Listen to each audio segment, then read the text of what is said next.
माधव, माधव, मैं शंखनाद से पहले दोनों पक्षों की सेनाओं का निरीक्षण करना चाहता हूं।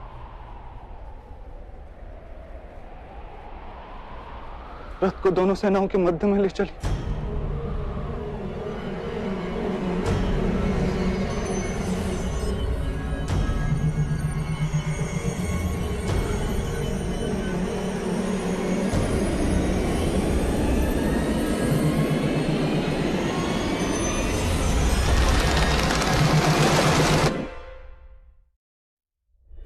यदा यदा हि धर्मस्य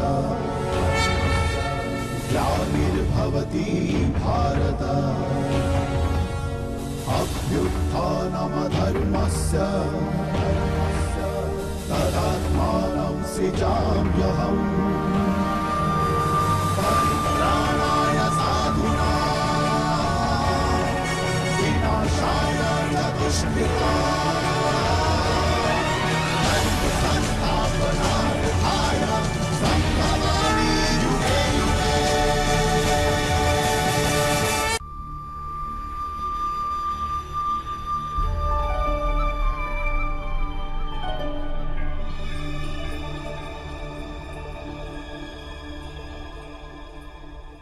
क्या देखोगे पार्थ? जिसे पंछी की आंख बींधते हुए वृक्ष की डाल तक नहीं दिखाई देती, वो आज इस समय समग्र रणभूमि को क्यों देखना चाहता है?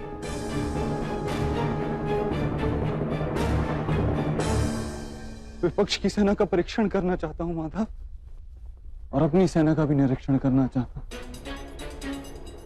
जानना चाहता हूं इस युद्ध में किसकी मृत्यु से धर्म की स्थापना होगी और किसकी मृत्यु से धर्म का अनुभव होगा।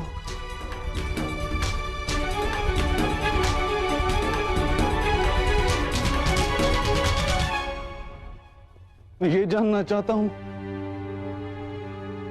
इस महायुद्ध में मैं क्या प्राप्त करूंगा, क्या खो रहूंगा।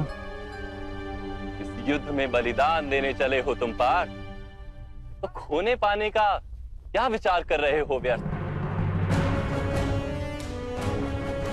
दान उसे कहते हैं जिसमें दानी खोता है और याचक प्राप्त करता है,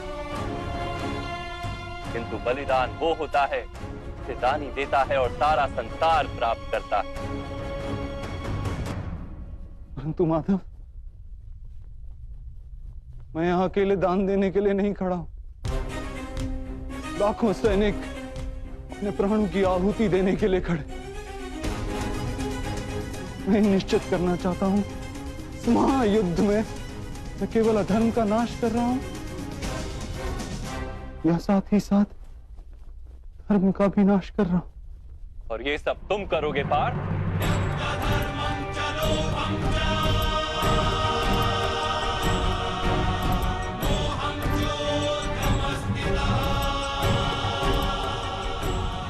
निर्माण और विनाश की शक्ति है तुम्हारे पास। विनाश और निर्माण का कार्य तो स्वयं ईश्वर करते हैं पार्थ, तुम तो केवल एक साधन। तो क्यों इन सब बातों का उत्तरदायित्व वो अपने सर पर लेकर अहंकार बढ़ा रहे हो? मैंने तुमसे कहा था पार्थ, जो व्यक्ति ये जान लेता है कि वो स्वयं कुछ नहीं करता, उसी के हाथों कोई महत्व का कार्य हो पाता है। कदापि तुम भूल गए। इसलिए देख लो पार्थ, देख लो जो देखना चाहते हो, क्योंकि दान देने से पूर्व यदि दानी के हाथ कांपे तो उसे दान का पुण्य प्राप्त नहीं हो पाता।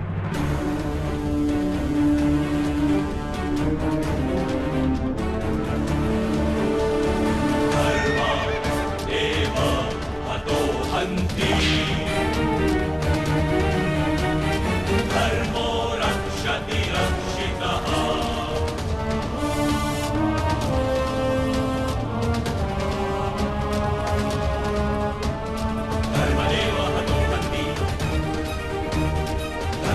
शक्तिरक्षितः तस्मात् धर्मो न हत्यो मानधर्मो हतो बलि।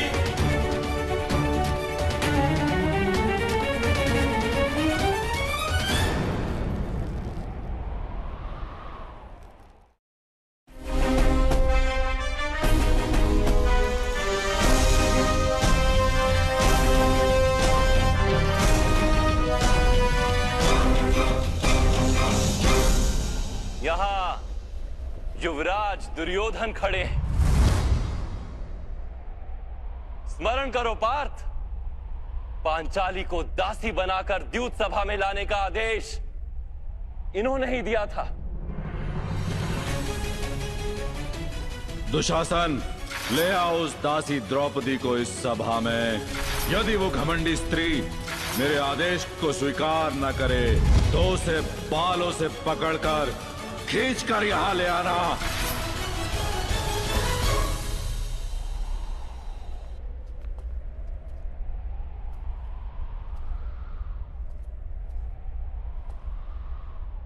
यहां देखो पार्थ, ये है तुम्हारे मामा श्री शकुनी। आज तो इनके हाथों में तलवार है, किंतु छल से संहार करने का प्रयास करते हैं सदा।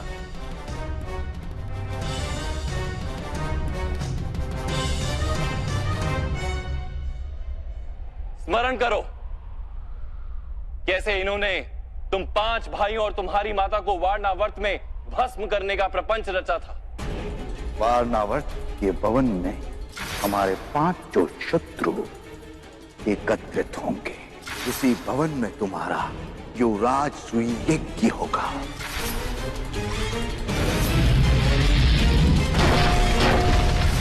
अब इधर देखो पार्थ, दुशासन, इन्हीं हाथों ने पांचाली के केश खींचने की उदंडता की थी।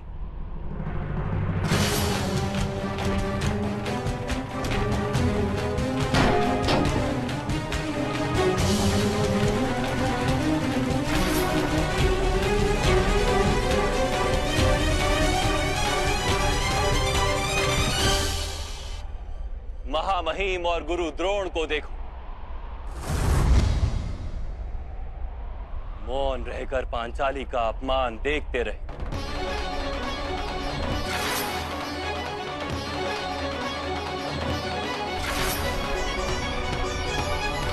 उधर अश्वत्थामा को देखो और स्मरण करो किस प्रकार के अपशब्दों का प्रयोग किया था उसने। 5 व्यक्तियों के साथ संबंध रखने वाली इस स्त्री को बहन कहते हुए मुझे लज्जा आती है।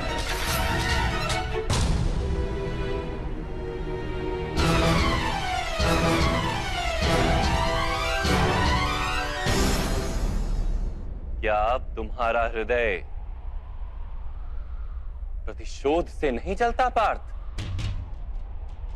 क्या न्याय मांगने के लिए अब तुम्हारा मन नहीं तड़पता? क्या अब शस्त्र उठाने का संकल्प नहीं जन्म लेता हृदय में? क्या अब युद्ध अनिवार्य नहीं लगता?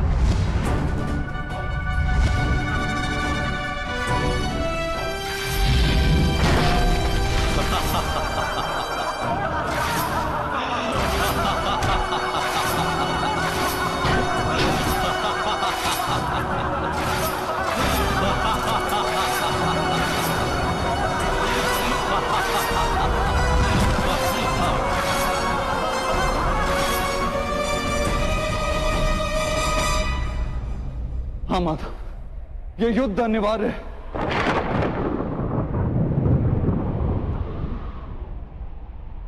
अब ये युद्ध तुम्हारे लिए अनिवार्य है।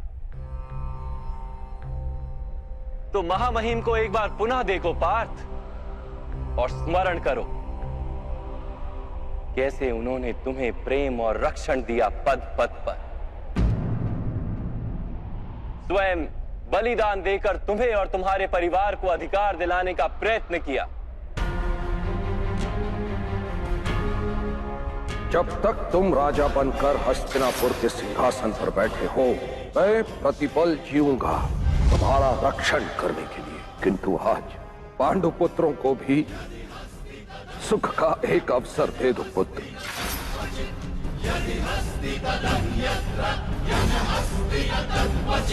एक बार पुनः गुरु द्रोण को देखो और स्मरण करो कितने गर्व और प्रेम के साथ उन्होंने तुम्हें अपना परम ज्ञान दिया था। तुम विश्व के श्रेष्ठ धनुर्धर बनोगे, मैं तुम्हें विश्व का श्रेष्ठ धनुर्धर बनाऊंगा, ये मेरा वचन है पुत्र। तुम्हें विश्व का सबसे बड़ा धनुर्धारी बनाने के लिए उन्होंने अपने माथे पर पाप का भार उठाया था।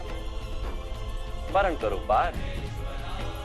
तुम मुझे गुरु दक्षिणा के रूप में अपने दाहिने हाथ का अंगूठा दोगे।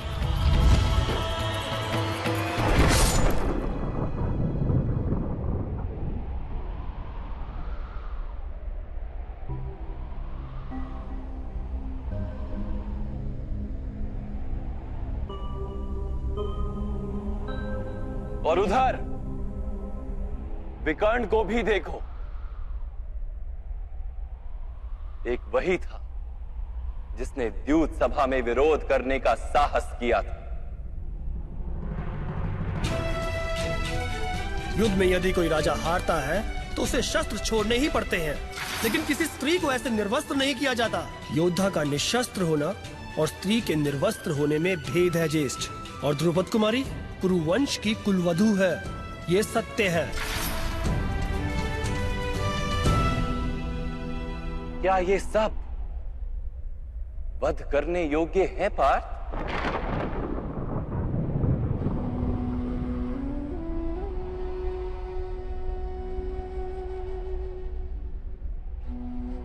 नहीं माधव,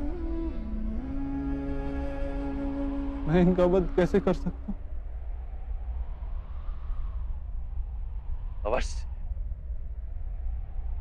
किंतु अपने पक्ष को भी देख लो पार्थ।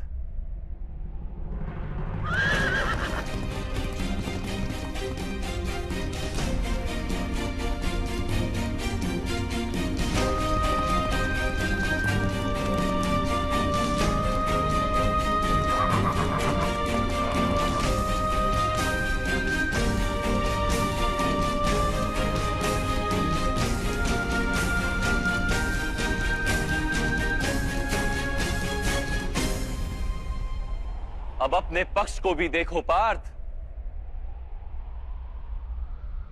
तुम्हारे ज्येष्ठ भ्राता युधिष्ठिर, भ्राता भीम, तुम्हारे अनुजों को देखो, तुम्हारी संतानें, तुम्हारे भतीजों को देखो। इनमें से अनेक की मृत्यु हो जाएगी इस युद्ध में।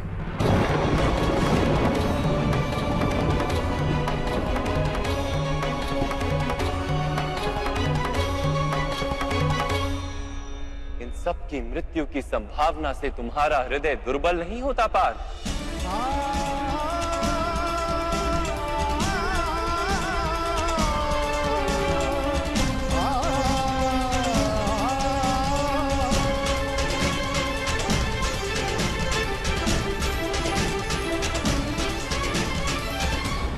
अब ये भी विचार करो कि भ्राता दुर्योधन का क्या दोष यदि उन्हें राज्य की लालसा। उनकी माता पहले गर्भवती बनी थी, ये सत्य है। दुशासन ने यदि पांचाली के वस्त्र खींचकर अपराध किया था, यदि वो अपराध है तो तुमने भी तो अपने ज्येष्ठ भ्राता का आदेश मानकर अपनी पत्नी का अपमान होने दिया। क्या वो अपराध नहीं था? महामहिम ने अपने प्रण को अधिक महत्वपूर्ण माना और अपनी कुलवधू की लाज को कम महत्व का जाना। क्या वो अधर्म नहीं? और तुम्हारे ज्येष्ठ भ्राता युधिष्ठिर ने अपने माने हुए धर्म का वहन करने के लिए द्यूत सभा में भाग लिया। क्या वो अधर्म नहीं था?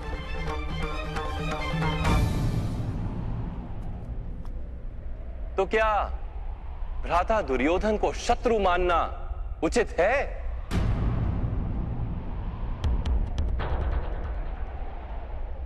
क्या तुम्हें अपने पक्ष में धर्म दिखाई देता है पार्थ?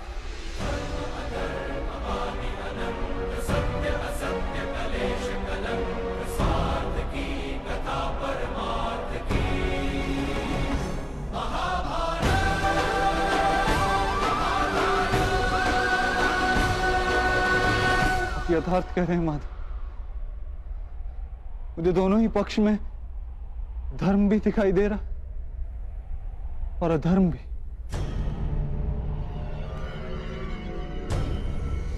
अर्थात तुम ना युद्ध का तात्पर्य जान पाए और ना ही धर्म का स्वरूप जान पाए पार्थ।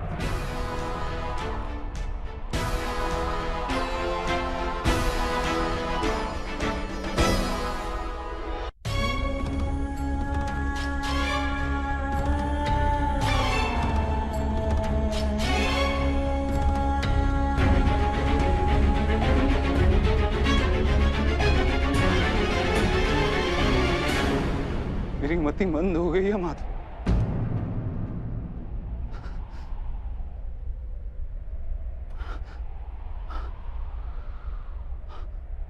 मेरे अंग अंग कांप रहे हैं। मेरे हाथों में शस्त्र उठाने की शक्ति नहीं। मेरा गांडीव मेरे हाथों से फिसला जा रहा है माधव।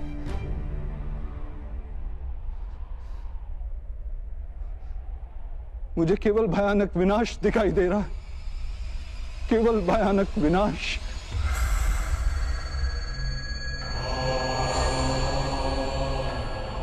क्यों? किस हेतु माधव? किस हेतु? अपमान की पीड़ा, अन्याय का विचार या प्रतिशोध का संकल्प, ऐसा कोई कारण नहीं है मेरे पास। कोई भी कारण नहीं है माधव कि मैं इतने बड़े विध्वंस का स्वीकार कर सकूं। नहीं माधव। विध्वंस ही नव निर्माण का कारण है पार्थ।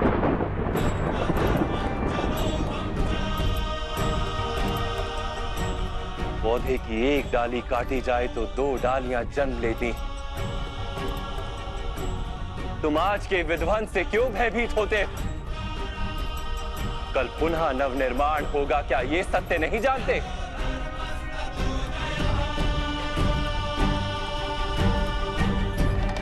क्लेभयम् अस्मग्गम पार्थ ने तत्वयूपपद्यते। ये नपुंसकता तुम्हें शोभा नहीं देती। युद्ध करना तुम्हारा कर्तव्य है पार्थ। शस्त्र उठाओ।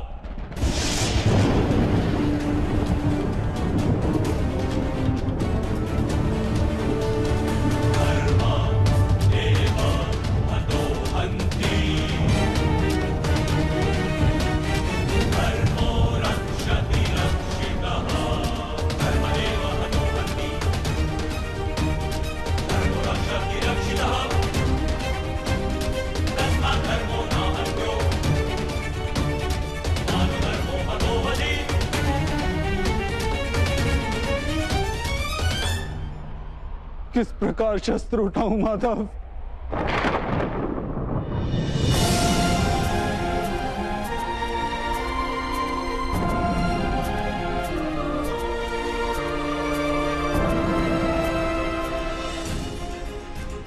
जिनकी सेवा करना जीवन का परम सौभाग्य माना गया, ऐसे पितामह गुरु द्रोण, मामा श्री और ज्येष्ठ भ्राता के सामने शस्त्र उठाने का साहस नहीं है मेरे अंदर में माता। उनका वध करके यदि मुझे स्वर्ग का राज्य भी प्राप्त हो जाए तो व्यर्थ है माता, व्यर्थ।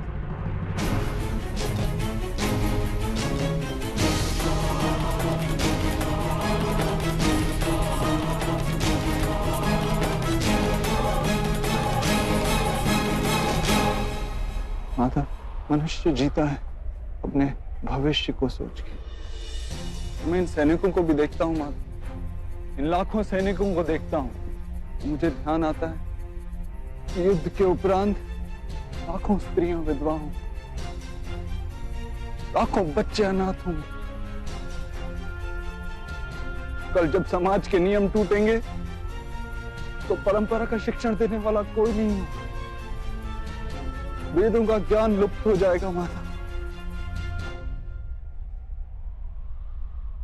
गुरुकुल नष्ट हो जाएगा, आर्यवर्त की सुरक्षा नष्ट हो जाएगी, सब नष्ट हो जाएगा माधव, सब नष्ट हो जाएगा।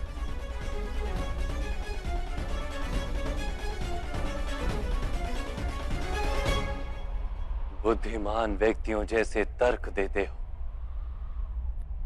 किंतु वास्तव में मूर्खतापूर्ण बातें करते हो पार्थ। क्या नष्ट हो जाएगा? वृक्ष के कुछ पत्ते झड़ जाएं या नए उगाएं, उसे आनंद या दुख का कारण नहीं कहा जाता। पत्तों के जन्म का उद्देश्य और उनके जीवन का अर्थ केवल वृक्ष को जीवित रखना होता है। वैसे मनुष्यों के जन्म और जीवन का कारण वास्तव में समाज का सुख है। समाज संसार के लिए और ये सारा संसार सृष्टि के लिए और ये सारी सृष्टि स्वयं परमात्मा के लिए है पार्थ। जो इस तथ्य को जान लेता है उसे धर्म का मार्ग सदा ही स्पष्ट दिखाई देता है। हाँ पार्थ, इस युद्ध में विध्वंस होगा, अवश्य होगा।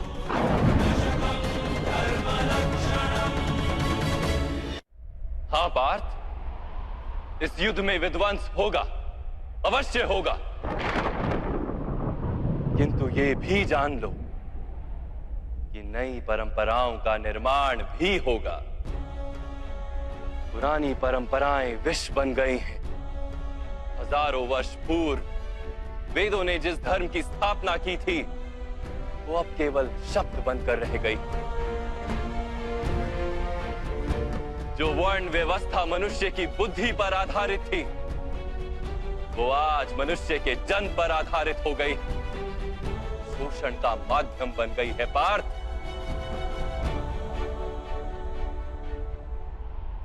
पुरानी व्यवस्थाएं टूटेंगी, नई व्यवस्था का जन्म होगा। पुराना धर्म नया रूप लेकर प्रकट होगा। जिस प्रकार वर्षा ऋतु से पूर्व बादलों से छाया आकाश भी मैला दिखाई देता है और धूल से घिरी मिट्टी भी मैली दिखाई देती, वैसी ही स्थिति है आज। और वर्षा के पश्चात आकाश और पृथ्वी धुलकर स्वच्छ हो जाते हैं। वैसे इस युद्ध के पश्चात समाज और संसार धुलकर स्वच्छ हो जाएंगे पार्थ।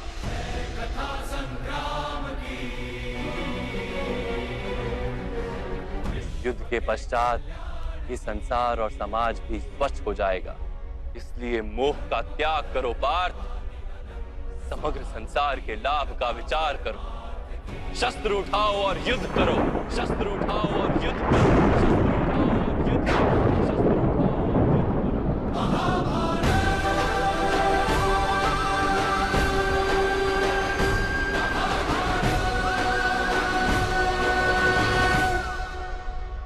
मैं आपकी बातें सुन पा रहा हूं माधव, परंतु उनका अर्थ मेरे हृदय तक पहुंच ही नहीं रहा। मेरा मन मोह से गिरा हुआ है। इस प्रकार अपने धर्म का दर्शन कर मेरा मन अपनों के विचार से भरा हुआ है। किस प्रकार सारे संसार का विचार कर।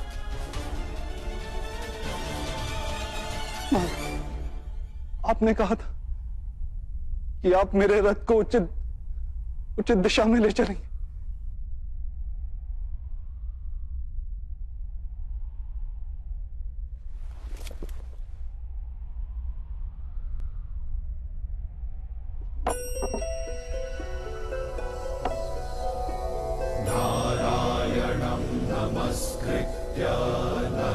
चैव नरोत्तमम् देवीं सरस्वतीं व्यासं मेरे आत्मा के सारथी बनकर मेरे जीवन रथ को उचित मार्ग पे ले आइए माता। नारायणं नमस्कृत्य नरं चैव नरोत्तमम् देवीं सरस्वतीं व्यासं ततो जयमुदीरये। ऐसा क्या जानने से मैं अपनी निर्बलता का त्याग कर पाऊंगा?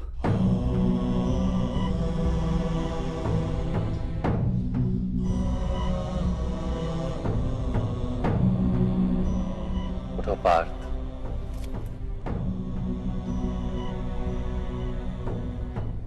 सुनो पार्थ, जीवन का रहस्य जान, संसार के वास्तविक रूप को समझो। गंगा के प्रवाह में मुट्ठी डालकर निकाली जाए तो कुछ प्राप्त नहीं होता, किंतु उस हथेली की अंजुलि बनाकर गंगा के प्रवाह में डाली जाए तो गंगा जल मुख तक पहुंच पाता है।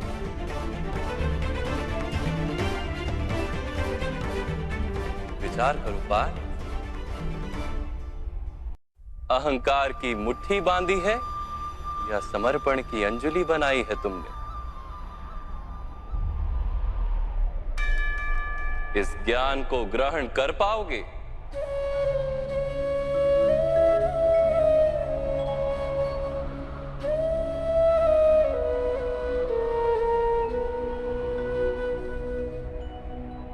ये संसार क्या है पार्थ? मानव, दानव, पशु, पक्षी, जंतु, कीटक, मत्स्य, वृक्ष, ये सब कैसे बनते हैं? किन पदार्थों से इनका जन्म होता है? कैसे चलते हैं, कैसे जीते हैं? मृत्यु कैसे होती है इनकी? और मृत्यु के पश्चात क्या होता है?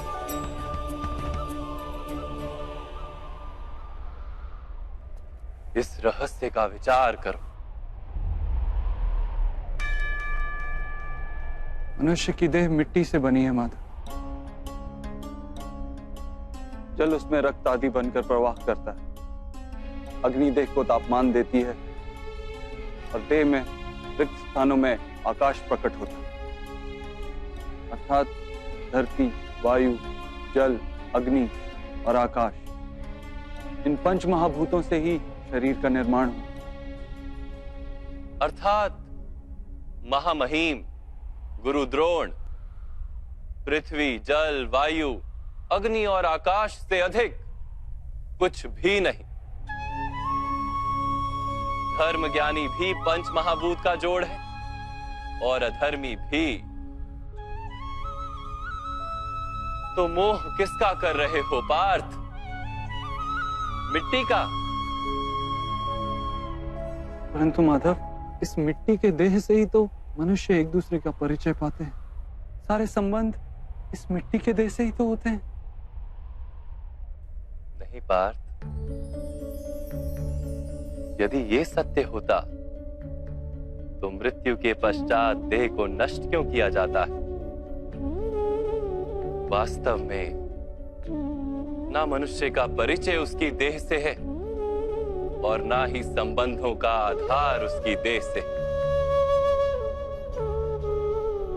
मनुष्य का स्वभाव, उसके बर्ताव और उसके कार्य उसका परिचय।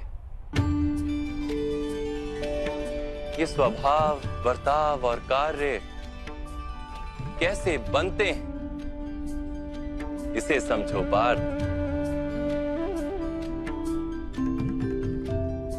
मनुष्य जीवन केवल 20 दृश्य और अदृश्य पदार्थों का मेल है पार्थ, किंतु फिर प्रत्येक मनुष्य के स्वभाव तथा कार्य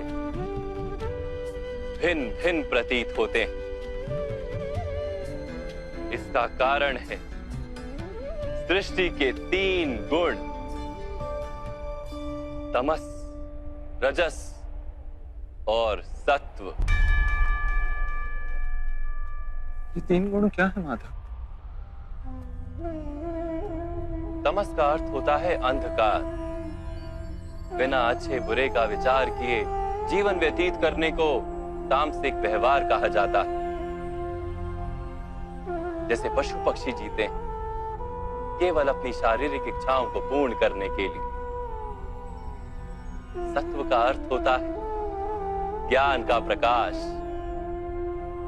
जब व्यक्ति प्रत्येक परिस्थिति में धर्म का, सत्य का और परंपराओं का विचार करके व्यवहार करता है तब उसे सात्विक जीवन कहा जाता है। इन दोनों के मध्य में ऐसा व्यक्ति होता है जिसके पास ज्ञान तो है पर शरीर और मन की इच्छाओं के साथ बंधा हुआ भी है। ऐसा मनुष्य रजस अर्थात अहंकार पूर्ण मनस्थिति के साथ जीता है।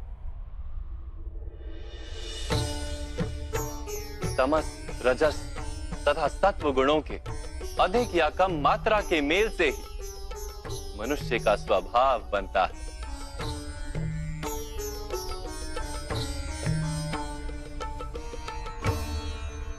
सामने देखो पार्थ,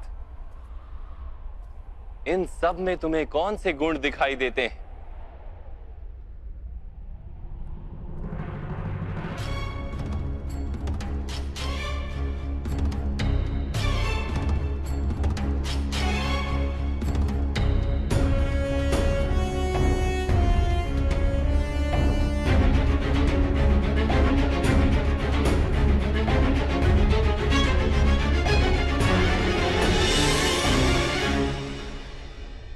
युवराज दुर्योधन धर्म जानते हैं परंतु वहन नहीं करते।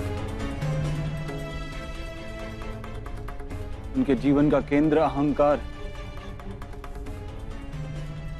अर्थात उनमें तमस कम है, रजस अधिक है और सत्वगुण पूर्णता नहीं।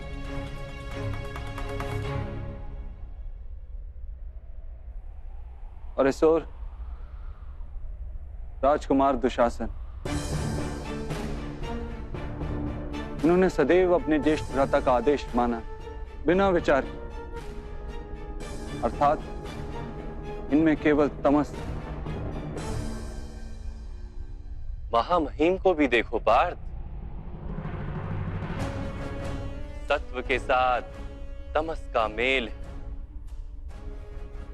अहंकार नहीं है किंतु पुरातन धर्म, पुरानी परंपराओं और प्रण के साथ बंधे, आवश्यकता होने पर भी अपना प्रण नहीं तोड़ सकते।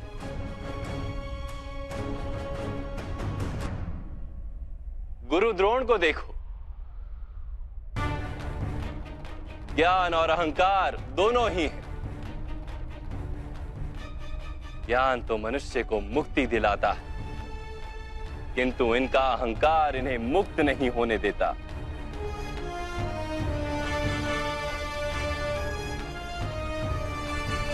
परंतु माधव,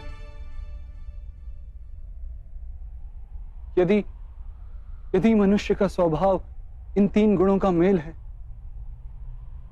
तो फिर मनुष्य का व्यवहार पहले से ही निश्चित है। सिंह हिरन को खाएगा ही और हिरन सिंह से भयभीत ही होगा। तो फिर धर्म की प्रशंसा क्यों? अपराध का दंड क्यों? उसका क्या तात्पर्य है?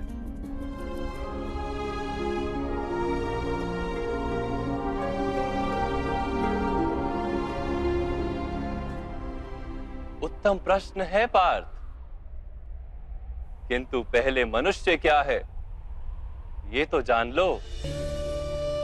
मनुष्य केवल 5 महाभूत नहीं, 5 पदार्थ नहीं, 5 ज्ञानेंद्रियां, 5 कर्मेंद्रियां तथा 3 गुण, ऐसी 23 वस्तुओं का मेल भी नहीं।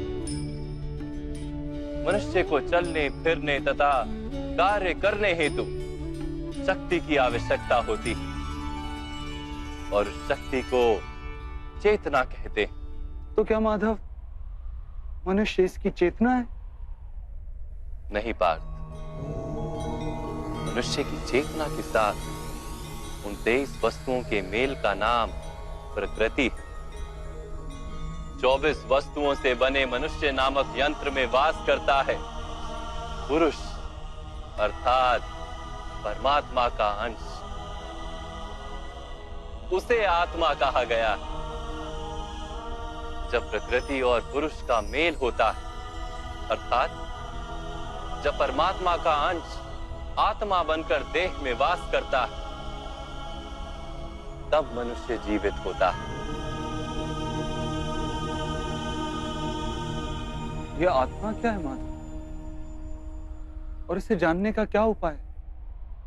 मनुष्य जैसे रथ का उपयोग करता है, वैसे ही आत्मा शरीर नाम के इस यंत्र का उपयोग करती है। शरीर के माध्यम से शरीर के सुख दुख का उपभोग करती है, किंतु आत्मा शरीर नहीं पार्थ। शरीर का नाश किया जा सकता है, किंतु आत्मा का नाश नहीं किया जा सकता।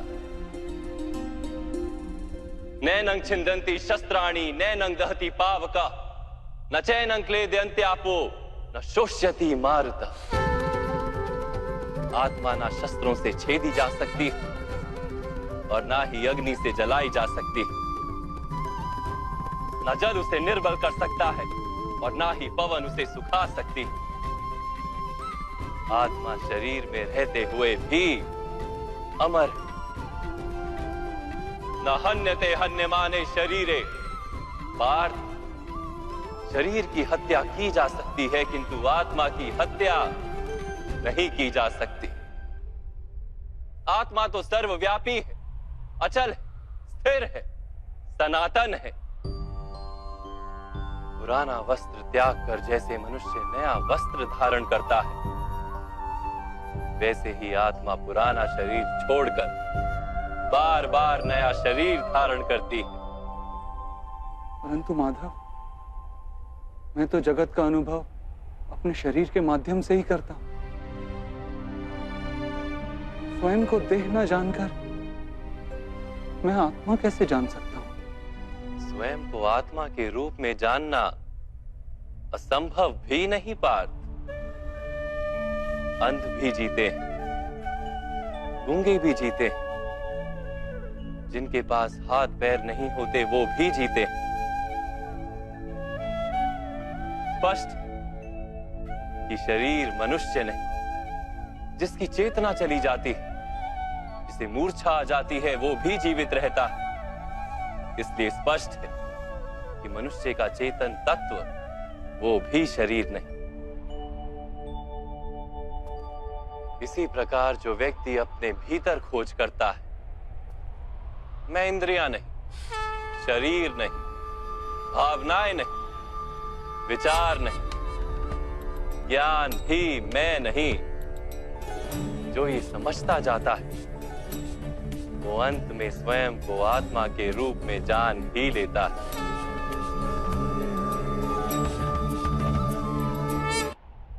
यह आत्मा का क्या कार्य है माधव?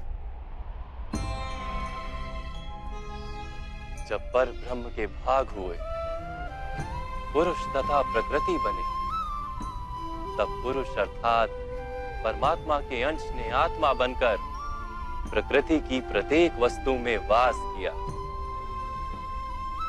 उस आत्मा को मोह तथा अंधकार ने घेर लिया पार। उस मोह निद्रा से जागृत होकर स्वयं को परमात्मा का अंश जानना ही आत्मा का कर्तव्य, उद्देश्य और जीवन कार्य। परंतु माधव, यदि हर आत्मा परमात्मा का अंश है, तो क्या उन्नति और अवगति स्वयं परमात्मा कर रहे? जिस प्रकार कीचड़ में पड़ा रत्न चमकता नहीं, वैसे ही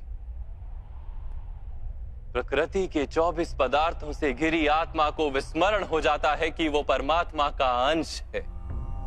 अधिकतर आत्माएं अपनी देह को ही सब कुछ मानती हैं, स्वयं देह से भिन्न है, ये जान ही नहीं पाते। शरीर को जो सुख, दुख, स्वाद, गंध आदि का अनुभव होता है, उसे अपना अनुभव मान लेती है और बदलाव का प्रयास ही नहीं करती।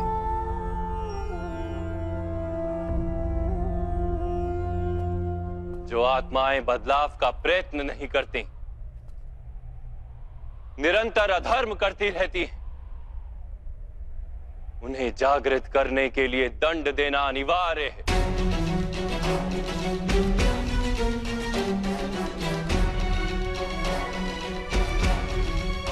तुम भी ये जान लो पार्थ कि तुम शरीर नहीं, केवल एक आत्मा हो।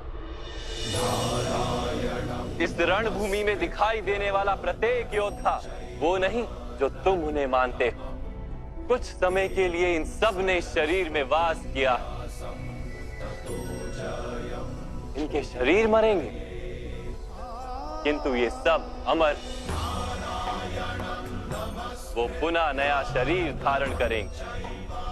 जब तक स्वयं को शुद्धात्मा के रूप में जान नहीं लेंगे, जब तक अधर्म का त्याग करके धर्म में दृढ़ नहीं होंगे, तब तक ये जन्म लेते और मरते रहेंगे। यही ब्रह्म विद्या का प्रथम पाठ है पार्थ। जो जन्मा है वो अवश्य मरेगा, और जो मरता है वो अवश्य फिर से जन्म लेगा। इस महाज्ञान को सांख्य योग कहते हैं।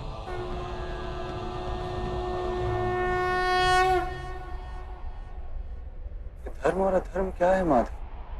जिस मार्ग पर चलकर मनुष्य स्वयं को आत्मा के रूप में देखता है, परमात्मा के अंश के रूप में स्वयं को जानता है, उस मार्ग को धर्म कहते हैं।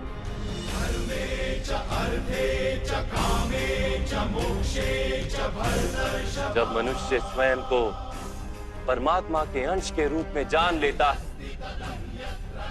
तब उसे ये अनुभूति होती है कि ये सृष्टि ही परमात्मा है और ये परमात्मा ही सृष्टि है। सृष्टि और परमात्मा में कोई भेद नहीं।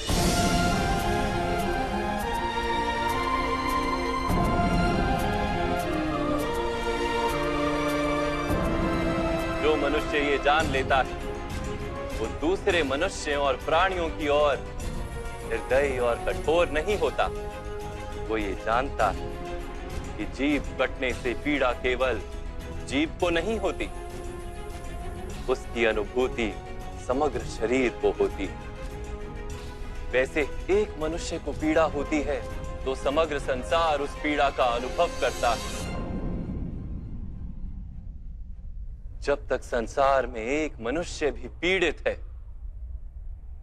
तब तक वास्तव में किसी का भी सुख संपूर्ण नहीं।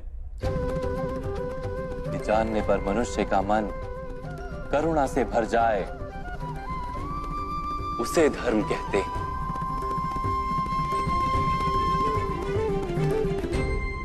जब किसी पर तमस गुण छाया होता है, तो वो दूसरों के प्रति कठोर, निर्दयी और स्वार्थी हो जाता है।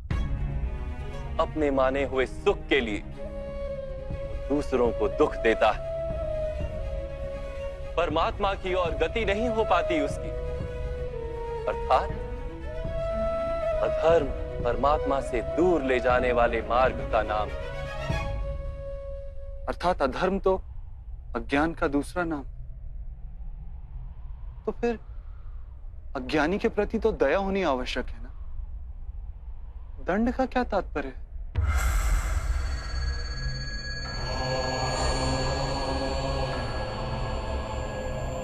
अज्ञानी जब ज्ञान का मूल्य जानने को सजना, ज्ञान पर दृष्टि डालने को भी सजना,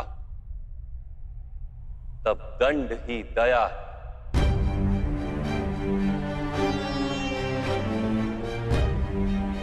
उसके प्रति भी और दूसरों के प्रति भी।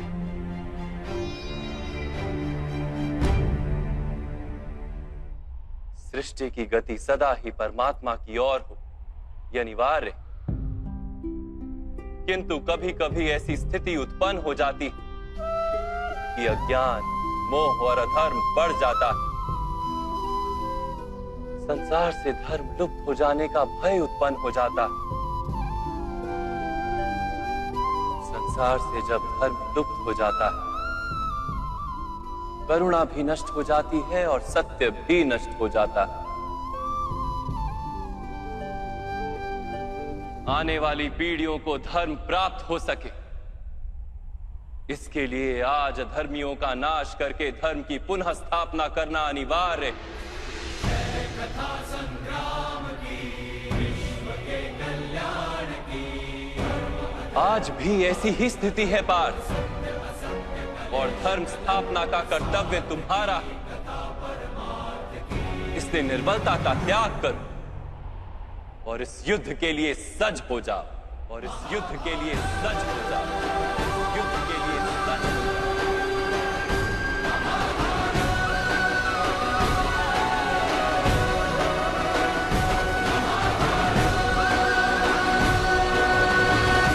परंतु मेरे हाथों हत्याएं होंगी माधव, मेरे कारण किसी के प्राण जाएंगे तो मेरे अंतर की करुणा का नाश नहीं हो जाएगा? और यदि धर्म का आधार करुणा है तो क्या मेरी आत्मा धर्मी नहीं हो जाएगी?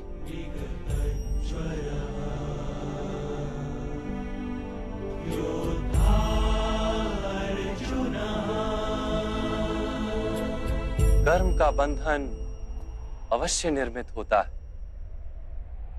किंतु कार्य का बंधन निर्मित नहीं होता पार्थ। तुम्हें कर्म और कार्य के बीच क्या भेद है, ये जानना आवश्यक है। सभी कर्म कार्य हैं, किंतु सभी कार्य कर्म नहीं। कर्म उस कार्य को कहते हैं जिसके साथ फल की आशा जुड़ी। मनुष्य जब भी सुख की, संपत्ति, प्रशंसा की आशा रखकर कोई कार्य करता है तो वो उस कार्य के फल से बंध जाता है। जब किसी कर्म को फल की आशा से किया जाए तो उसे सकाम कर्म योग कहते हैं, और जब किसी कर्म को बिना किसी फल की आशा से किया जाए तो उसे निष्काम कर्म योग कहते हैं। इसी कारण से उसे बार बार जन्म लेना पड़ता है। वास्तव में मनुष्य को कोई कर्म नहीं बांधता, उस कर्म से जुड़ी आशाएं उसे बांधती हैं। वो कैसे माधव? यदि इस युद्ध में तुम्हें विजय होने की आशा है तो पराजित होने पर तुम्हें भीषण दुख होगा, और वो दुख तुमसे कोई अन्य कार्य करवाएगा जिसके लिए तुम्हें दूसरा जन्म लेना पड़ेगा। और यदि तुम विजयी हुए तो तुम्हारा अहंकार बढ़ेगा, और वो अहंकार तुम्हें विश्व विजय के लिए प्रेरित करेगा, तुमसे हत्याएं करवाएगा, और उसका पाप तुम्हें बांधेगा।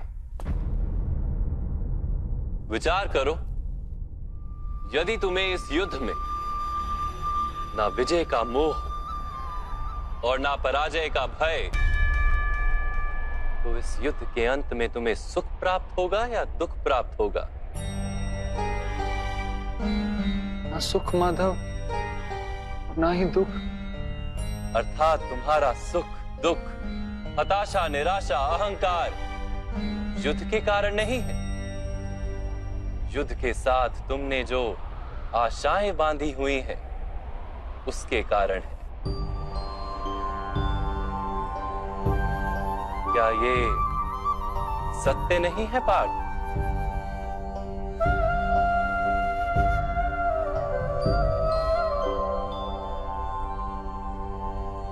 सुख दुखे समे कृत्वा लाभा लाभो जया जयो ततो युद्धाय युज्यस्व नैवं पाप मवाप्स्यसि। अर्थात सुख दुख को समान मानकर लाभ हानि, जय पराजय का विचार किए बिना यदि तुम युद्ध करोगे कौन्तेय, तो तुम पाप के भागी नहीं बनोगे। इसी को कर्म योग कहते हैं। जो सांख्य का ज्ञान प्राप्त कर लेता है वो ये जान लेता है कि वो शरीर नहीं, केवल एक आत्मा है। शरीर के भोग और अनुभव तो केवल मृत्यु तक है, अर्थात वास्तविक नहीं, केवल माया है। उसके लिए कर्मयोगी बनना सरल हो जाता है। परंतु माधव, यदि कार्य से बंधन निश्चित है तो क्या संसार का त्याग करके संन्यास लेना उचित नहीं? इसी विचार का परिणाम है कि आज ये युद्ध हो रहा है पार्थ।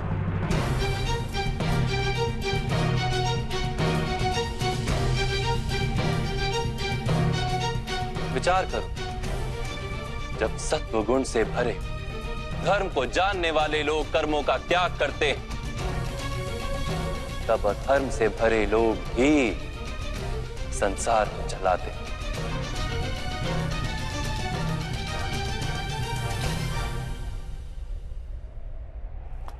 यदि महामहिम ने संसार का त्याग ना किया होता तो आज अधर्म इतना बढ़ता ही नहीं।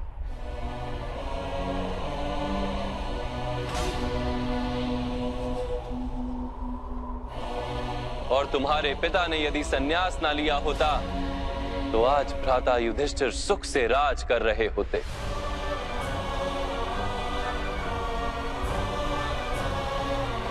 और अपनी प्रजा को न्याय और धर्म का ज्ञान दे रहे होते। किंतु दुखदायक बात तो यह है पार्थ कि सत्वगुण से भरे मनुष्य ही संसार को लाभ दे सकते हैं, किंतु वो ही संन्यास का विचार करते हैं। जैसे जल तो भाप बनकर उड़ जाता है और कीचड़ कीचड़ वहीं पड़ा रहता है, वैसे सत्वगुणी सज्जन लोग तो संसार का त्याग कर देते और तमस से भरे अधर्मी लोग संसार में कार्य करते हैं।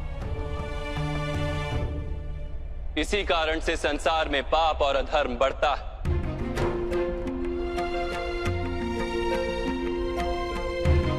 किंतु कर्मयोग इस विचित्र स्थिति से सारे संसार का रक्षण करता है। कर्मयोगी फल की आशा का त्याग करता है, किंतु कर्मों का त्याग नहीं करता। वो इसी संसार में रहता है, सन्यासी की भांति सारे कार्य करता है, किंतु उनमें लिप्त नहीं होता। कर्मयोगी अपनी संतानों से, स्वजनों से, अपनी प्रजा से कोई अपेक्षा या आशा नहीं रखता। स्वयं उसे संन्यास का लाभ होता है, किंतु समाज को संसारी की भांति लाभ देता है। मनुष्य अपनी संतानों के सुख के लिए श्रम करता है माधव। अपनी संतान से सुख की अपेक्षा कैसे न रखे? मनुष्य अपनी संतानों के लिए जो भी करता है वो व्यापार है या प्रेम पार्थ? प्रेम माधव। तो फिर अपने कार्यों के प्रति फल की इच्छा क्यों पार्थ? भविष्य का लाभ तो व्यापार में देखा जाता है, प्रेम में नहीं। जो मनुष्य अपनी संतानों का चरित्र निर्माण उचित रूप से करता है, संतानों को प्रेम और धर्म के संस्कार देता है, उसकी संतानें भी मनुष्य को प्रेम और सुरक्षा अवश्य देती। संतानों के कर्म, स्वजनों के व्यवहार उनके कर्म हैं पार्थ। और जब उनके कर्मों पर हमारा कोई अधिकार नहीं होता तो उनसे आशाएं और अपेक्षाएं रखने का क्या प्रयोजन? यदि गहन विचार करोगे पार्थ तो शीघ्र ही ये जान लोगे कि जीवन में ऐसा कोई कार्य नहीं है जिसके साथ आशाएं और अपेक्षाएं जोड़ना अनिवार्य हो। जब सृष्टि ही परमात्मा है और मनुष्य स्वयं परमात्मा का अंश है तो सारे कार्य परमात्मा ही करते हैं, मनुष्य स्वयं कुछ नहीं करता। यही कर्मयोग का मूल सिद्धांत है पार्थ।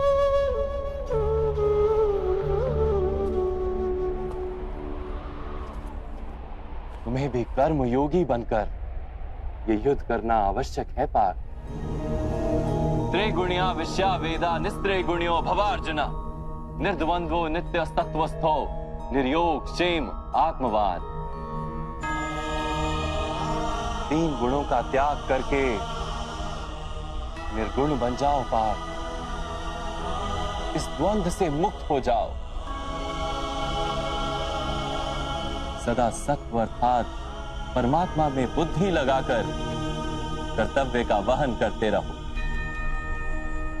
कुछ प्राप्त करने की इच्छा और कुछ प्राप्त किए हुए का रक्षण करने का विचार त्याग दो पार्थ, और अपनी आत्मा को स्वतंत्र कर।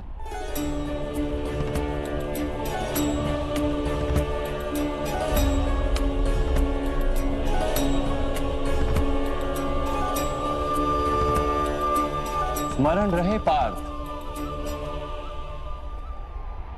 कर्मण्यवाधिकारस्ते मा फलेषु कदाचन मा कर्म फल हेतुर्भू मा ते संगोस्त्व कर्मणि।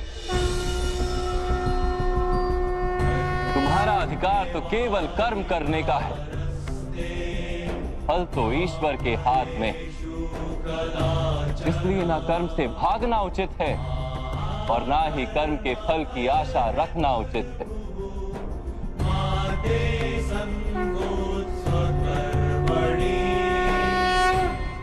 जो फल का त्याग कर दे परंतु कर्म का त्याग ना करे, ऐसे कर्म योगी को कैसे जाना जा सकता है माधव? विश्या विनिवर्तन्ते निराहारस्य देहिनः रसवर्जम रसोप्यस्य परम दृष्ट्वा निवर्तते। सुनो पार्थ, जो स्वाद से छूटने के लिए भोजन का ही त्याग कर देता है, वास्तव में उसके मन से स्वाद की लालसा कभी जाती ही नहीं। उसे दोहरी हानि होती है। एक तो वो निर्बल हो जाता है, जिसके कारण परमात्मा को प्राप्त करने का जो प्रयत्न अनिवार्य है उसे वो नहीं कर पाता, और दूसरा सदा ही उसका मन स्वाद की लालसा से भरा रहता है। इसलिए भोजन का त्याग करने से उत्तम है स्वाद की लालसा का ही त्याग कर दिया जाए। कर्मयोगी अपने मन की सारी लालसाओं को खींच लेता है, जीवन को कर्तव्य मानकर कार्य अवश्य करता है, किंतु उन कार्यों से जुड़ता नहीं। और बात, जो व्यक्ति अपने कार्यों से आशाएं और इच्छा नहीं रखता, उसी के कार्य पूर्ण होते हैं। एक असफलता से दुखी होकर जिसका मन डोलता नहीं, एक सफलता से आनंदित होकर जो स्वयं को सर्वश्रेष्ठ नहीं मानता, ऐसे ही व्यक्ति को कर्म योगी कहते हैं। और ऐसा व्यक्ति जीवन में बार बार सफल होता है।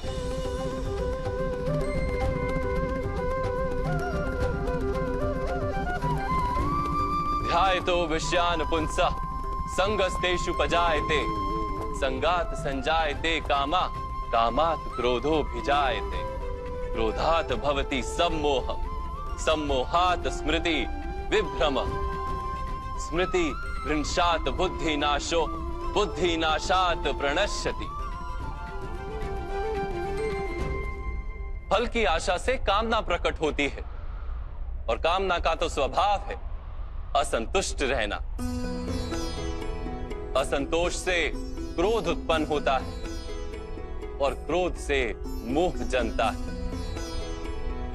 मोह के कारण व्यक्ति आचार और व्यवहार का ज्ञान ही भूल जाता है।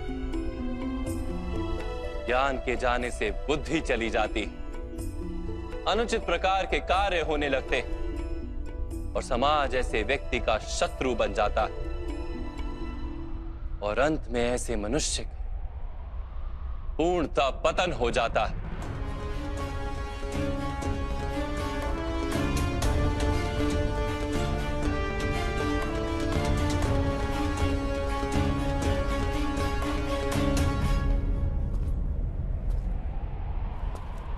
जैसे भ्राता दुर्योधन, उनके सेनापति महामहिम उनके ही शत्रु हैं और तुम्हें विजय का आशीर्वाद दिया है।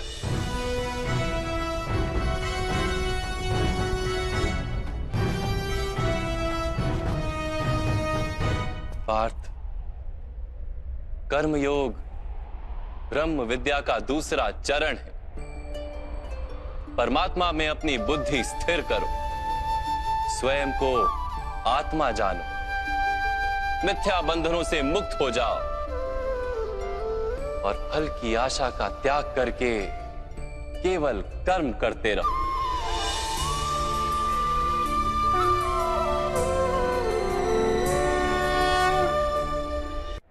अपनी बुद्धि को परमात्मा में स्थिर करके कर्म योगी बनने का क्या मार्ग है माधव?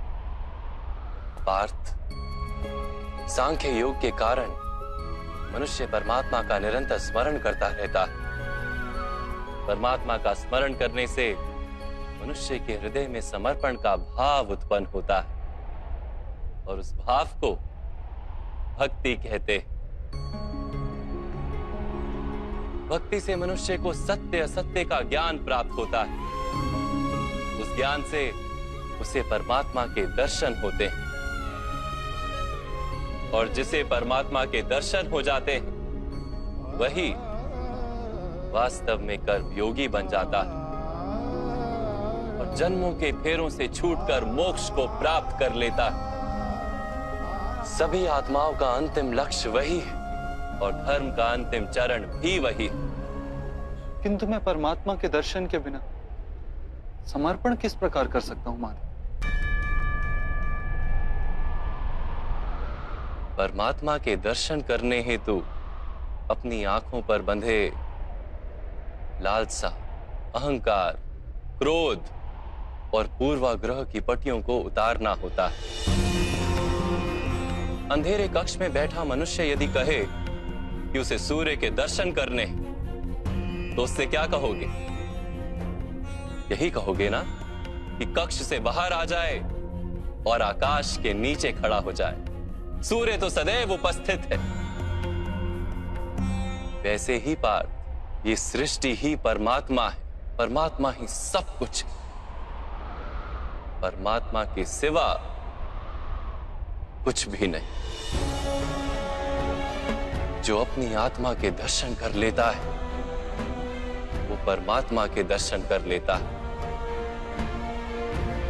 जैसे नमक के एक कण का स्वाद समग्र सागर के स्वाद से भिन्न नहीं होता, वैसे अपनी आत्मा के दर्शन परमात्मा के दर्शन से भिन्न नहीं होते।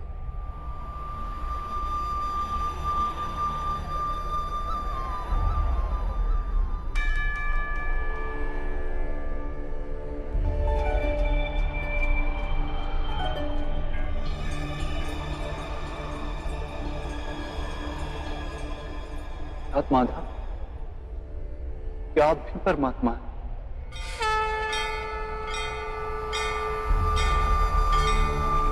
हाँ पार्थ, मैं परमात्मा हूं। जैसे तुम भी परमात्मा हो, केवल तुम अभी जागृत नहीं हुए हो और मैंने ये जान लिया है। धर्मस्य तदात्मानं सृजाम्यहम्।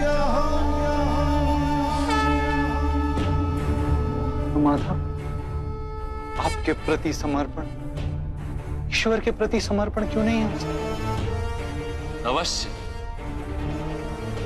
मेरे प्रति समर्पण ही परमात्मा के प्रति समर्पण। सर्वधर्मान् परित्यज मामेक शरणम व्रज।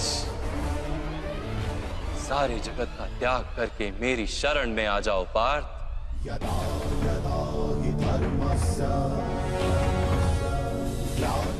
मैं ही संसार हूं, मैं संसार का प्रत्येक कण हूं, मैं ही सूर्य हूं और मैं ही चंद्र हूं, मैं ही नक्षत्र हूं और मैं ही सभी ग्रह हूं। मैं सूर्य से भी अधिक पुरातन और किसी वृक्ष पर खिली कली से भी नया हूं।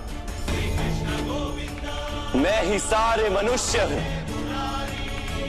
मैं ही स्वर्ग और नर्क को धारण करने वाली शक्ति हूं।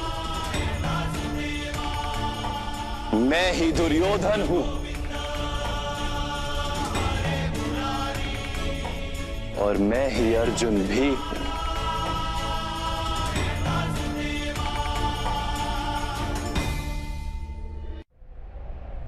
वो कैसे संभव है माधव? आपका जन्म तो बहुतों ने अपने जीवन काल में देखा है। आपकी माता अभी भी जीवित हैं, जिनके गर्भ से आपने जन्म लिया। आप पुरातन और अविनाशी कैसे हो सकते हैं? तुम शरीर देख रहे हो और मैं आत्मा की बात कर रहा हूं। मेरे अनेक जन्म हुए हैं पार्थ। मैंने अनेकों अवतार धारण किए। कई शरीर बने हैं मेरे और इसी मिट्टी में मिले।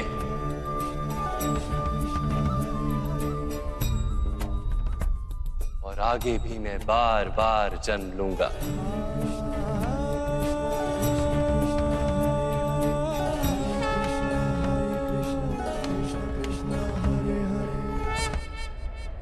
यदा यदा हि धर्मस्य ग्लानिर्भवति भारत अभ्युत्थानम् अधर्मस्य तदात्मानं सृजाम्यहम्।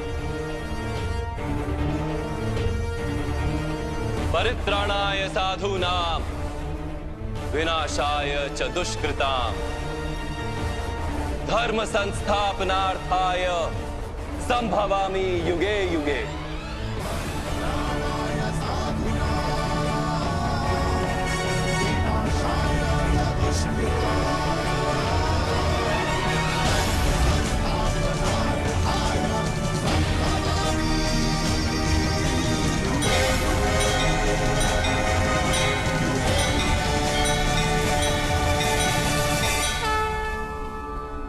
जब जब धर्म को हानि होती है, जब जब अधर्म में वृद्धि होती है, तब तब सत्पुरुषों के उद्धार के लिए, अधर्मियों के विनाश के लिए और धर्म की पुनः स्थापना के लिए मैं ही जन्म लेता हूं। ये प्रत्येक युग में होता आया है और आगे भी ऐसा ही होगा। मैं ही अविनाशी परमात्मा हूं। मैं ही मत्स्य भी था और मैं ही वामन अवतार भी। मैं ही परशुराम हूं और मैं ही रामचंद्र भी था। मैं ही ब्रह्मा विष्णु और महेश हूं और मैं ही सरस्वती काली और लक्ष्मी भी।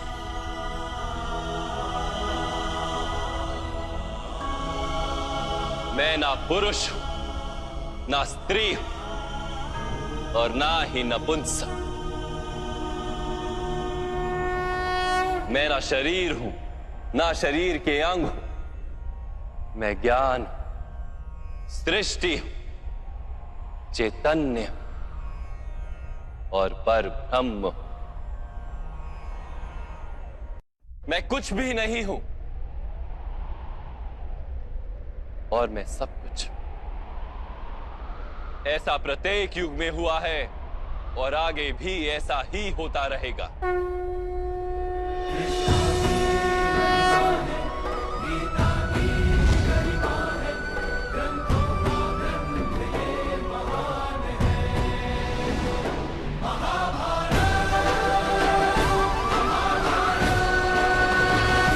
जब तुम आत्मज्ञान प्राप्त करोगे पार्थ, स्वयं को मुझसे जुड़ा ही पाओगे। तब तुम भी मेरी ही भांति स्वयं को परमात्मा के रूप में देखोगे। किंतु उस पद को प्राप्त करने हेतु मेरे प्रति संपूर्ण समर्पण अनिवार्य है। समर्पण क्या है माधव? समर्पण मन की ऐसी स्थिति का नाम है जब मनुष्य अपने सारे संकल्पों का त्याग कर देता है, स्वयं से किसी प्रकार के निर्णय अथवा प्रण भी नहीं लेता। जिस प्रकार के कार्य उसे दिए जाते हैं उसी प्रकार के कार्य करता है। वास्तव में समर्पण का अर्थ होता है अपने आप, अपने मन को, बुद्धि को, ज्ञान को, इच्छा को, आशा को, अपनी भावनाओं को, अपना सब कुछ किसी को अर्पण कर देना। और ऐसे समर्पण को भक्ति कहते हैं।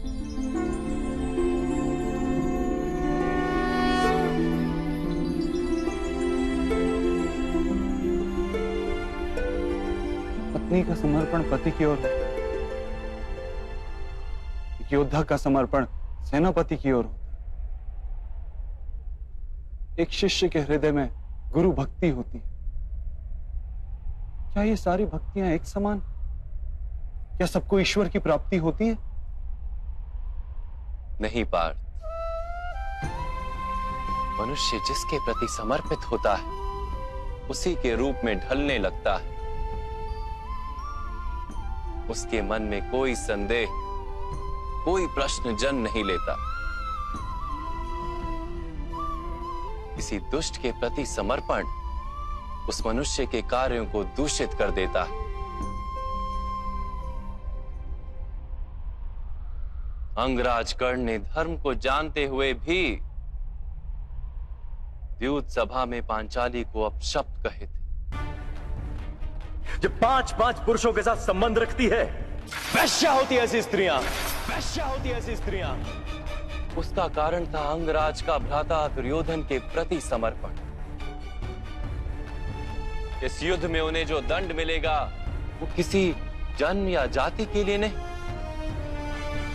अथवा एक दुष्ट के प्रति समर्पण के लिए उन्हें दंड मिलेगा।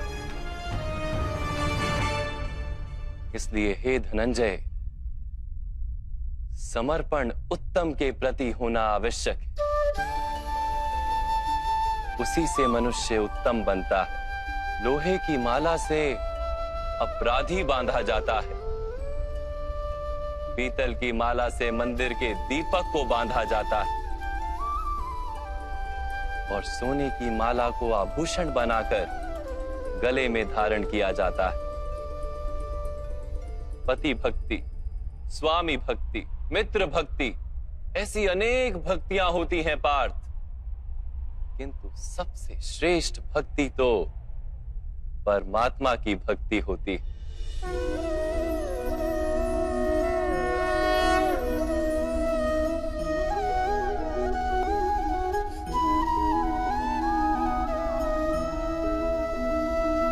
किंतु परमात्मा की भक्ति का सांख्य अथवा कर्म योग से क्या संबंध है? सांख्य योग के कारण मनुष्य स्वयं को आत्मा के रूप में जानता है। कर्म योग से वो जीवन के बंधनों से छूट जाता है, और भक्ति के कारण मनुष्य को परमात्मा के वास्तविक रूप का ज्ञान होता है। परमात्मा के ज्ञान से मनुष्य जन्म मरण के फेरों से छूटकर सच्चिदानंद स्वरूप को प्राप्त कर लेता है। परमात्मा में समाकर स्वयं परमात्मा हो जाता है। जैसे जल की छोटी सी बूंद जब सागर में मिलती है तो स्वयं सागर बन जाती है। अर्थात इस शरीर का कोई महत्व ही नहीं है माधव। अवश्य महत्व है पार्थ। शरीर के माध्यम से ही मनुष्य को परमात्मा का साक्षात्कार होता है। मृत्यु और नए जन्म के बीच के समय में आत्मा के ज्ञान में वृद्धि नहीं हो पाती। इस जन्म में प्राप्त अनुभव, ज्ञान, विचार और अभ्यास को लेकर आत्मा नया शरीर धारण करती है। आत्मा की प्रगति और अधोगति शरीर में रहकर ही संभव है।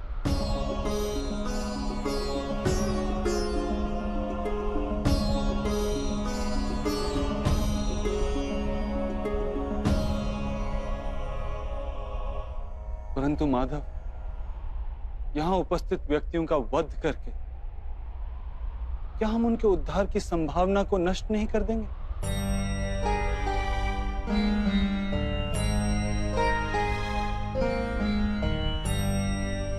हमारे शत्रु धर्म की मर्यादा को तोड़ चुके हैं पार्थ। अधर्म ही उनका स्वभाव बन गया है। उनका उद्धार अब असंभव है।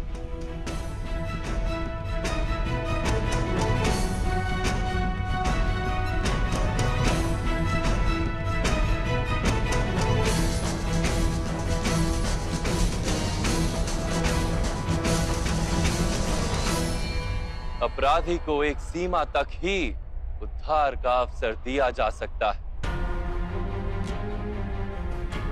मैंने शिशुपाल के 99 अपराधों को क्षमा किया था, किंतु 100 अपराधों के पश्चात उसे दंड देना आवश्यक था। अपराधी को यदि अपराध करने दिया जाए तो उसका अधिक से अधिक पतन होता है।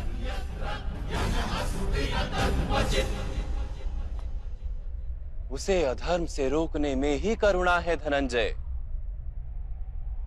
ये आत्माएं मरेंगी नहीं। अधर्म से दूषित शरीर का त्याग करके नया शरीर धारण करेंगे और उस शरीर में उनकी प्रगति की संभावना अधिक होगी।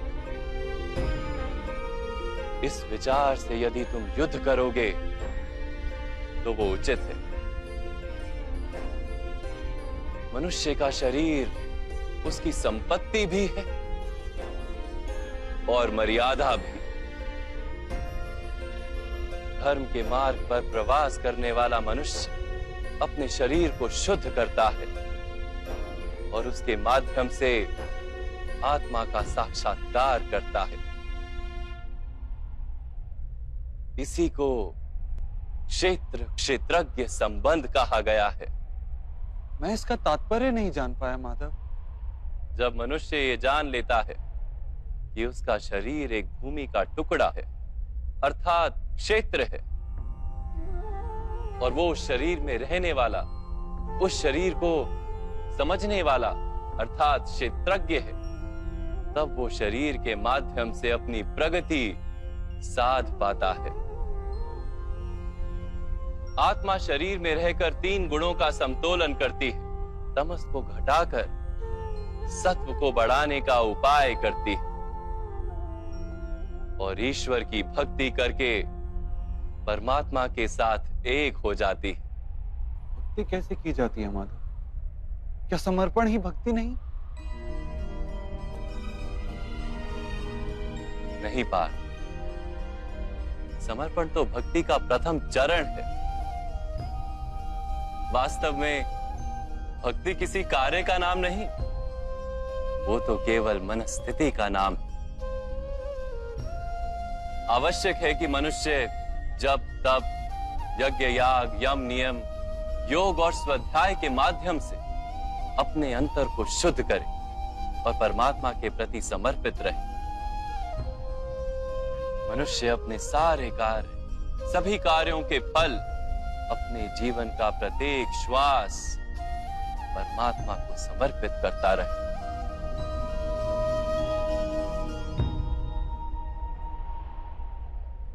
यदि भक्ति केवल मन की स्थिति, तो जब तब आदि का क्या महत्व है माधव? जैसे आज धोया हुआ पात्र कल पुनः मैला हो जाता है, वैसे ही मनुष्य का मन बार बार परमात्मा से विमुख हो जाता है। इसीलिए आवश्यक है कि जब तप और स्वाध्याय आदि के माध्यम से स्वयं को निरंतर ये स्मरण दिलाता रहे कि उसका जीवन परमात्मा के प्रति समर्पित है। किस तट पर डुबकी लगाई जाए इसका महत्व नहीं, महत्व है डुबकी लगाने का। भक्ति योग का एक ही सार है पार, कि मनुष्य परमात्मा को अपना जीवन अर्पण करके परमात्मा की भक्ति करता रहे और सत्व गुण से युक्त संपत्ति को संभाल कर रखे। सत्व गुणी संपत्ति किसे कहा जाता है? अहिंसा सत्यम क्रोध त्याग शांति ही पेशुनम दया भूतेष्व लोलुप्त्वम मार्दवम वीर चापलम तेज क्षमा धृति शोचम द्रोहो नातिमानिता भवन्ति संपदम देवी अभिजातस्य भारत। बिना कारण तथा स्वार्थ के हेतु हिंसा करना अधर्म है पार्थ। वास्तव में अहिंसा ही परम धर्म है और उसके साथ सत्य, क्रोध ना करना, त्याग, मन की शांति, निंदा ना करना, दया भाव, सुख के प्रति आकर्षित ना होना, बिना कारण कोई कार्य ना करना, तेज, क्षमा, धैर्य, शरीर की शुद्धता, धर्म का द्रोह ना करना तथा अहंकार ना करना, इतने गुणों को सत्व गुणी संपत्ति या दैवी संपत्ति कहा जाता है।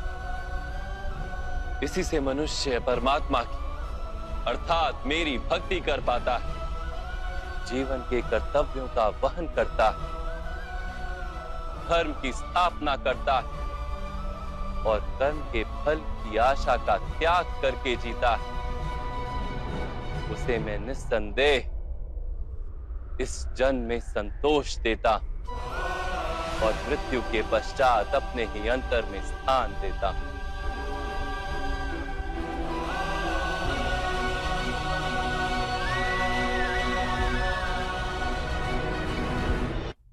आपका रूप कैसा है माधव? सांख्य योग के माध्यम से मैंने ये जाना कि मैं एक आत्मा हूं, अमर और इस नश्वर शरीर में केवल कुछ समय के लिए वास करता हूं।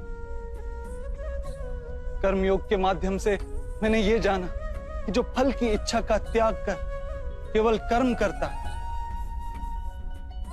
उसे जीवन में शांति और सफलता प्राप्त।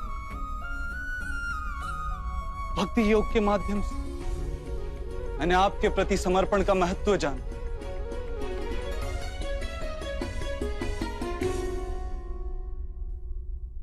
परंतु माधव, आपने कहा था कि यहां हर स्थान पर मनुष्य नहीं केवल परमात्मा है।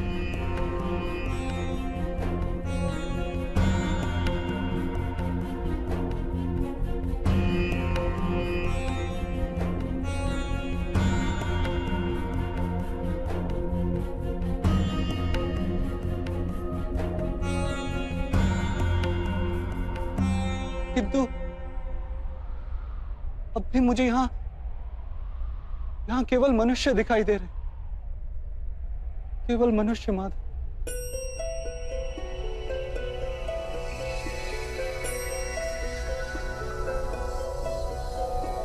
नारायणं नमस्कृत्य नरं चैव नरोत्तमं देवीं सरस्वतीं व्यासं ततो जयमुदीरये। मैं आपके वास्तविक रूप का दर्शन करना चाहता हूं माधव। आपकी शक्ति, आपका ज्ञान, तेज और ऐश्वर्य से युक्त परमात्मा स्वरूप को प्रत्यक्ष देखना चाहता हूं माधव। मुझे अपने अविनाशी स्वरूप का दर्शन दीजिए मां। मेरे सारे संदेहों को नष्ट कर दीजिए।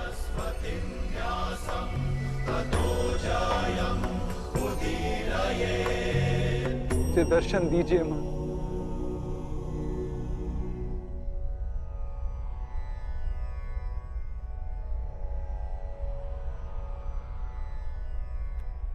देखो पा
सांख्य योग से कर्म योग, कर्म योग से भक्ति योग और भक्ति योग से ज्ञान योग की प्राप्ति होती है। मेरे विश्व रूप का दर्शन करना ही वास्तविक ज्ञान है अर्जुन।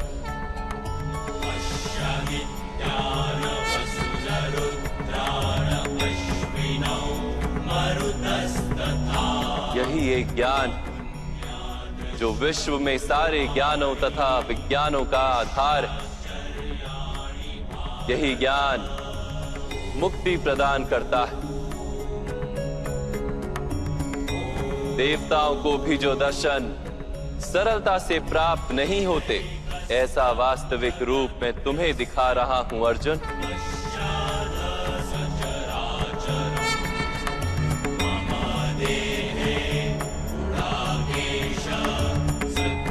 मैं ही इस पृथ्वी के कण कण में वास करता हूं और ये पृथ्वी, सूर्य, चंद्र, नक्षत्र और तारा मंडल मेरे भीतर वास करते हैं।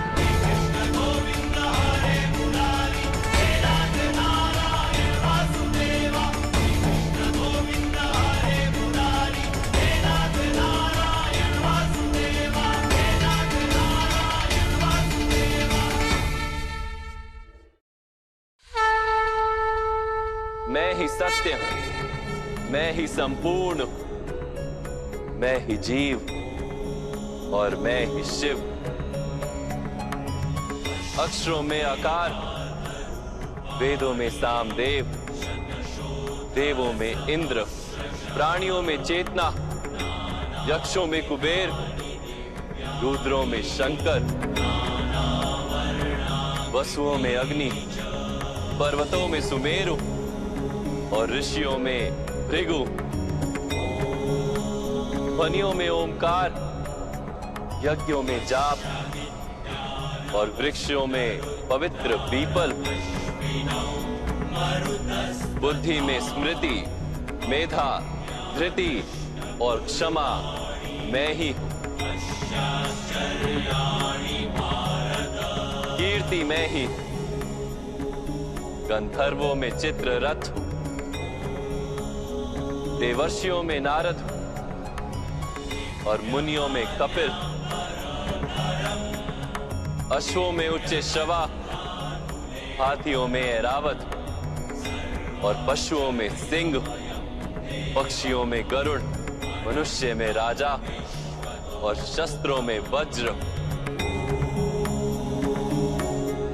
गायों में कामधेनु, सर्पों में वासुकी, शेषनाग, यमराज, वरुण देव और वायु भी मैं ही। भगवान राम, पवित्र गंगा, सृष्टि में आदि मध्य तथा अंत भी मैं ही। ब्रह्म विद्या, महाकाल और ब्रह्मा, प्रभाव, विजय, सत्व, निश्चय, दंड, शक्ति, नीति, मौन तथा तत्व ज्ञान भी मैं हूं।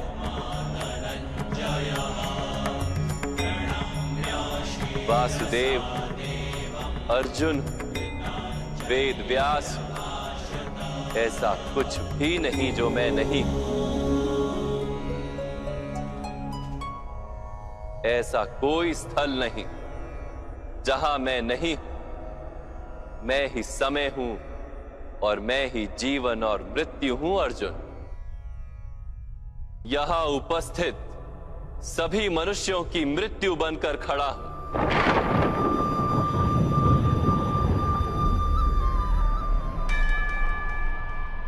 तुम यदि शस्त्र नहीं उठाओगे तब भी मैं इन सब का वध कर दूंगा। इसलिए मोह का त्याग करो और अपने कर्तव्य को देखो। धर्म का भार उठाओ, गांडीव उठाकर शरसंधान करो।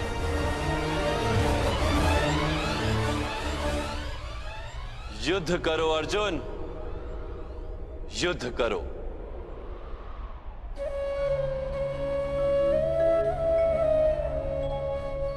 हे माधव, हे मधुसूदन,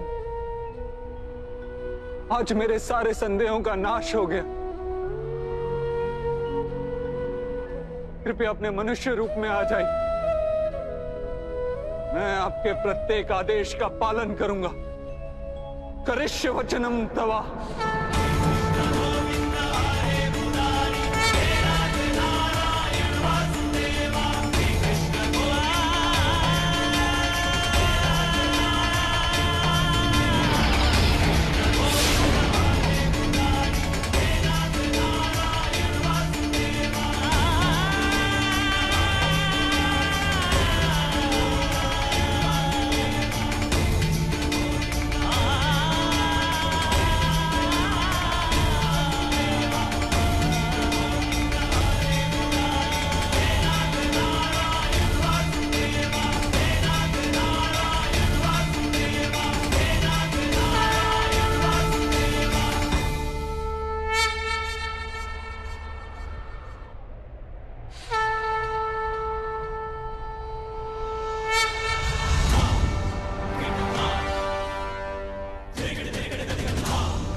धनञ्जय ओजस्य बलवीर्यं श्वेतवहननागेश महाबाहो अर्जुनः पुरुषोत्तम सव्यसाची धनुषगाण्डिवधारी शक्तिमान कीर्तिमान महानायक अर्जुन पार्थस्य धनञ्जय ओजस्य बलवीर्यं श्वेतवहननागेश महाबाहो अर्जुनः पार्थस्य धनञ्जय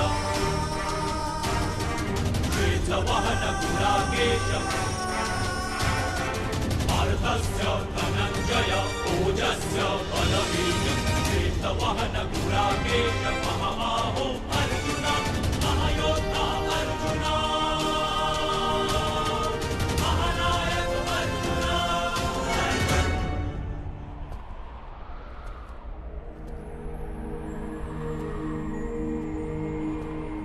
व्यर्थ चिंता है जीवन की, व्यर्थ है मृत्यु का भय।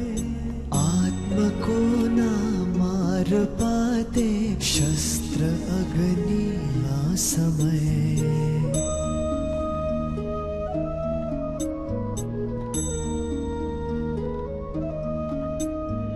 पंचभूतों की बनी ये देह केवल वस्त्र है। पंचभूतों की बनी ये देह केवल वस्त्र है। आत्मा का जो वास्तविक है घर कहीं अन्यत्र है।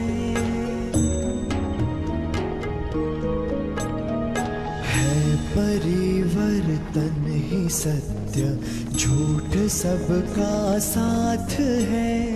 कुछ न खोना कुछ न पाना, रिक्त रहते हाथ है।